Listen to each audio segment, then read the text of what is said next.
Ibrani pasal 12. Karena kita mempunyai banyak saksi, bagaikan awan yang mengelilingi kita, marilah kita menanggalkan semua beban dan dosa yang begitu merintangi kita, dan berlomba dengan tekun dalam perlombaan yang diwajibkan bagi kita. Marilah kita melakukannya dengan mata yang tertuju kepada Yesus, yang memimpin kita dalam iman dan yang membawa iman kita itu kepada kesempurnaan, yang dengan mengabaikan kehinaan tekun memikul salib ganti sukacita yang disediakan bagi Dia yang sekarang duduk di sebelah kanan tahta Allah.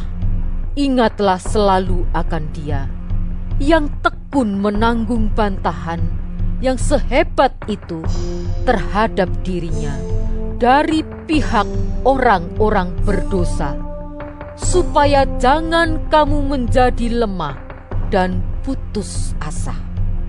Dalam pergumulan kamu melawan dosa, kamu belum sampai mencucurkan darah, dan sudah lupakah kamu akan nasihat yang berbicara kepada kamu seperti kepada anak-anak? Hai anakku, janganlah anggap enteng didikan Tuhan, dan janganlah putus asa apabila engkau diperingatkannya. Karena Tuhan menghajar orang yang dikasihinya, dan Ia menyesah orang yang diakuinya sebagai anak. Jika kamu harus menanggung ganjaran, Allah memperlakukan kamu seperti anak. Di manakah terdapat anak yang tidak dihajar oleh ayahnya? Tetapi jikalau kamu bebas dari ganjaran yang harus diderita setiap orang, maka kamu bukanlah anak, tetapi anak-anak gampang. Selanjutnya, dari ayah kita yang sebenarnya, kita beroleh ganjaran, dan mereka kita hormati. Kalau demikian, bukankah kita harus lebih taat kepada Bapa segala roh, supaya kita boleh hidup? Sebab mereka mendidik kita dalam waktu yang pendek, sesuai dengan apa yang mereka anggap baik. Tetapi Dia menghajar kita untuk kebaikan kita, supaya kita beroleh bagian dalam kekudusannya.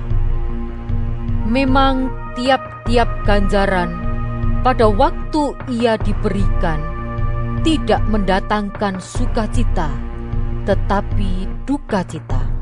Tetapi kemudian ia menghasilkan buah kebenaran yang memberikan damai kepada mereka yang dilatih olehnya.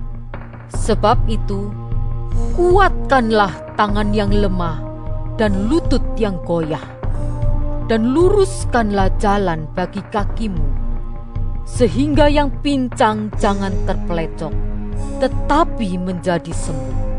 Berusahalah hidup damai dengan semua orang, dan kejarlah kekudusan, sebab tanpa kekudusan tidak seorang pun akan melihat Tuhan. Jagalah supaya jangan ada seorang pun menjauhkan diri dari kasih karunia Allah, agar jangan tumbuh akar yang pahit, yang menimbulkan kerusuhan dan yang mencemarkan banyak orang.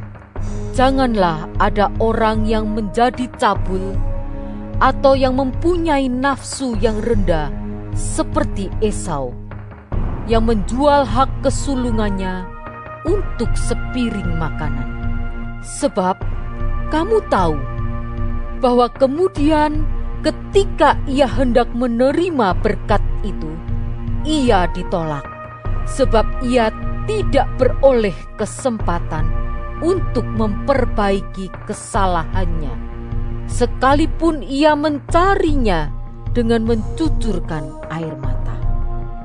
Sebab kamu tidak datang kepada gunung yang dapat disentuh dan api yang menyala-nyala, kepada kekelaman, kegelapan dan angin badai, kepada bunyi sangkakala dan bunyi suara yang membuat mereka yang mendengarnya memohon, supaya jangan lagi berbicara kepada mereka, sebab mereka tidak tahan mendengar perintah ini.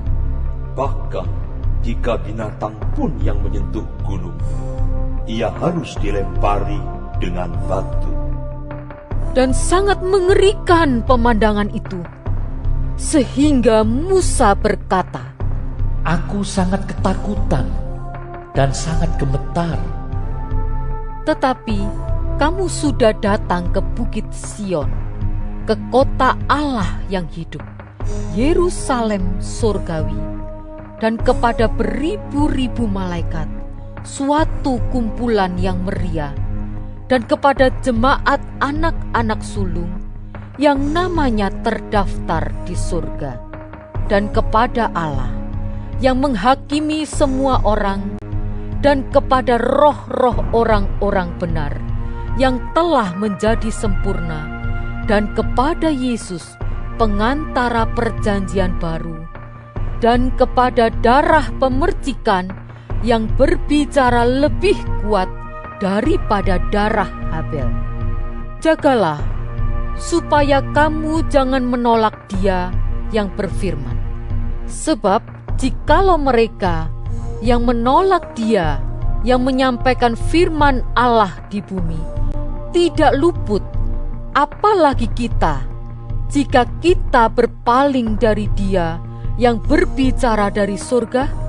Waktu itu suaranya menggoncangkan bumi, tetapi sekarang Ia memberikan janji. Satu kali lagi, Aku akan menggoncangkan bukan hanya bumi saja, melainkan langit juga. Ungkapan satu kali lagi menunjuk kepada perubahan pada apa yang dapat digoncangkan, karena Ia dijadikan supaya tinggal tetap apa yang tidak tergoncangkan.